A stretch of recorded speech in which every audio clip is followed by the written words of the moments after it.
As Seth said, I'm Jim Safran. I'm the Chief Marketing Officer and one of 4 co-founders in QBRICS. And I want to tell you, I don't think it's lost on any of us that the frequency and the scale of security breaches is on the rise. We see it every day. As a matter of fact, the top 11 banks in the world paid out over $40 billion in regulatory fines as a result of these security breaches in 2016. And as bad as that is, I want you to think about the impact that that has on a company's reputation and trust among their customers.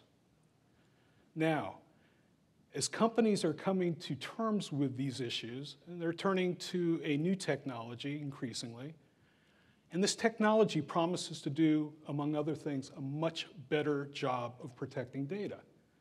This technology is called blockchain, and make no mistake about it, a main driver in the enterprise for blockchain adoption is the protection of customer data. So you might ask me, when is this future coming? Well, the future is now. Here are your market leaders. These are financial services firms that have already adopted blockchain in one version or another, have a lab, or are participating currently in proof of concepts. Now, blockchain is wonderful. It's going to do a lot of things.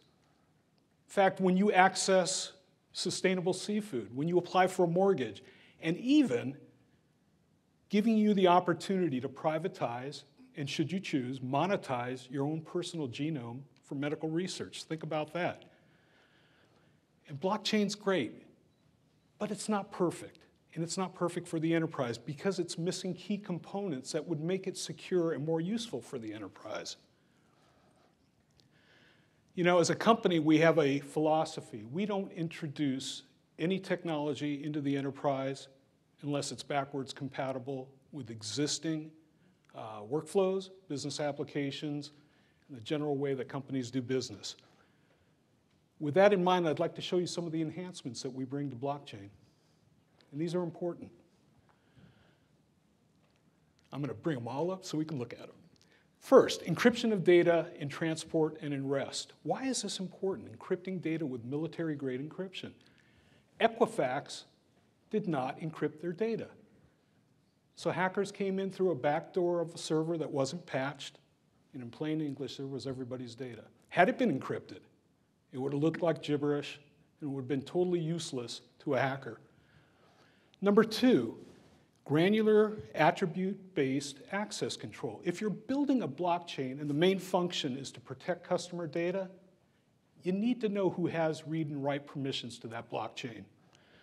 Number 3, when you talk about blockchain being deployed in the enterprise, there's quite a bit of specialization going on, different versions being used. So how do we encourage that kind of specialization without building technology silos? QBRICS platform provides a pathway for different versions of blockchain to communicate. Call it a translation engine, call it an adapter, whatever you'd like. But very important, we do not want to build those technology silos. And then lastly, how do you pull all this great curated data off the blockchain in real time and make it useful from a marketing sense? Well, we have a module that allows you to plug in your favorite BI tools and really derive information from that blockchain that can make a difference. So our target for this product is obviously C-suite, risk and compliance officers, and technology audit committees. We get to those targets through an indirect sales channel that we're building, bilateral partnerships with technology outsourcers, consultants, and accounting firms. Our revenue mix is one of recurring and non-recurring, heavily weighted in the early years towards the non-recurring. Obviously, we're at the beginning of a technology wave, and there's going to be more POCs than there will be actual licenses. We think this sector is so hot, and we think that our product is so unique that we're profitable by the end of 2019, and then we're a $100 million company at the end of 2022.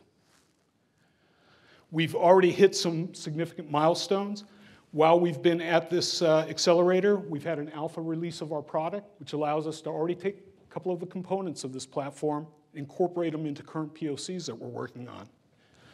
We'll have a beta release by the first quarter of next year, a full enterprise 1.0 release at the end of 2018. We need money. We're raising $2 million. The first 500 in the seed round will go towards getting us to a beta stage or beta release on our product, but more importantly, securing IP on the 3 provisional patents that we have.